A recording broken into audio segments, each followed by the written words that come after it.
आज मी इथे एक स्वीट डिश बनवणार आहे बिना गॅसची। याला गॅस लागणार नाही, काय नाही आहे। तर याच्यासाठी एका ताटामध्ये पाऊण वाटी इथं खोबऱ्याचा किस घेतला आहे, सुक्या खोबऱ्याचा किस आहे हा। तुम्ही डेसिकेटेड कोकोनट इथं वापरलं तरीही चालेल। मिल्क पावडर घ्यायची आहे 1 वाटी। त्याच्यानंतर एक अर्धी वाटी बदाम आणि काजू चुरा केलेला आहे तो घ्यायचा आहे। तो यात घातल्यानंतर 1 चमचा साखर घालायची आहे। साखर तुम्हाला जास्त गोड हवा असेल तर अजून घातली तरी चालते 1 चमचा। अर्धी वाटी पनीर घेतलेला आहे। पनीरचाही तर तुम्ही जास्त वापर केला तरीही चालेल। आता हे सगळं साहित्य एकसारखं करायचं आहे। हे सगळं मिक्स केलेलं आहे मी। अगदी असं चोळून चोळून हे सगळं मिक्स केलेलं आहे।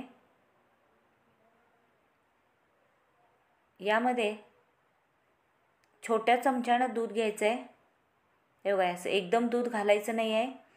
इथं सुरुवातीला मी छोटे 3च चमचे दूध घेतलेलं आहे, ते घालून मळायचं आहे।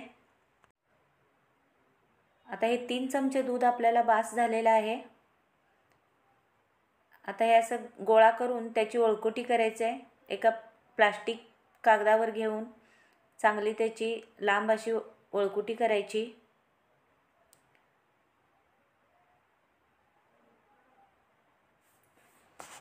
आणि ही मधून कापायची आहे।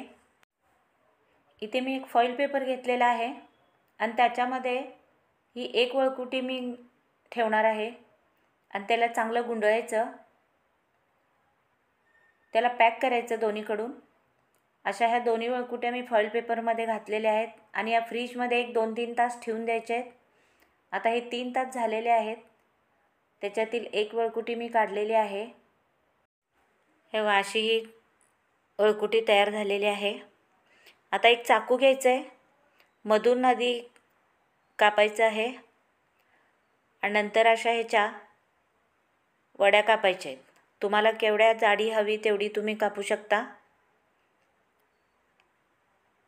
ही चवीला एकदम छान वडी लागते आणि ह्याला काही जास्त असं श्रम पण नाही आहे,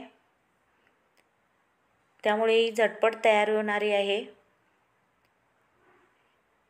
एवढी वडी एकदम छान वड्या अशा तयार होतात,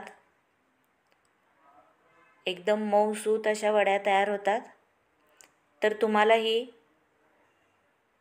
स्वीट डिश कशी वाटली मला कमेंट करून कळवा आणि माझं चॅनल सबस्क्राईब करा, माझा व्हिडिओ लाईक करा आणि इतरांना शेअरही करा। मी प्रत्येक व्हिडिओमध्ये सांगत असते, तुम्ही व्हिडिओ पाहून मला कमेंट करा। जेवढ्या तुमच्या कमेंट मला येतील तेवढ्याच व्हिडिओ बनवण्याचा उत्साह मला वाढेल। तेव्हा प्लीज माझा व्हिडिओ बघून मला कमेंट करत जा। तुम्हाला आणखीन कोणत्या प्रकारचे व्हिडिओ पाहायला आवडतील हेही मला सांगा। चला तर मग पुन्हा भेटूया गीताज रेसिपीच्या पुढच्या एका रेसिपीमध्ये। धन्यवाद।